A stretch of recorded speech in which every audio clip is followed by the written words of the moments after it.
I'm Beth Munsell. We live in Fowlerville, Michigan. I'm Gerry Munsell, and I live in Fowlerville, Michigan. We've been fostering for 37 years. We've had 66 children. We have one adopted son, one birth child, and we've had 64 foster children. We started fostering when we were first married. We'd been married for about 7 years, and we weren't able to have children. And we saw in the church bulletin that they needed foster parents, so we thought that that might be something that we would like to do. So we started with newborns. We had 7 newborns. Then we adopted our son, Chris. We took a little break. Then we started fostering again. And then after 13 years, we had our surprise. We had our Brian. And we're still fostering. We've retired twice, but it didn't stick. It's just what we do, and so we're still at it 37 years later.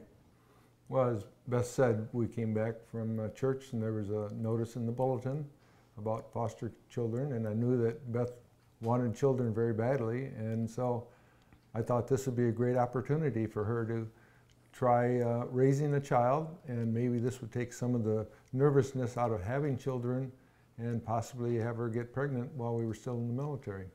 One of our most special children was a boy who was 11. He came to us, he had cancer, and we had him for 16 months, and he fought a good fight.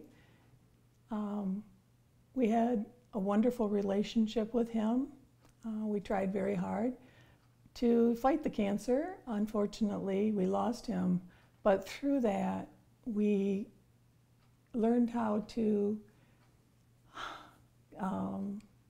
get along with birth families, how to work together for the best of a child, and we really feel good about that whole experience, that we did really what was best for him and provided him with exactly what he needed during that time that we had him.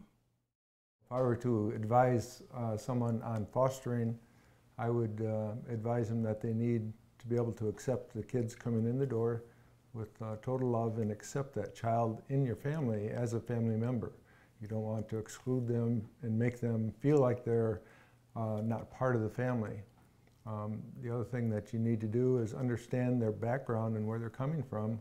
Some of the ways that they've been raised, you have to realize that it's not the same way that you want to raise your kids. But on the other hand, you also have to have them in your family and living under your rules. So you have to be consistent and firm with your rules.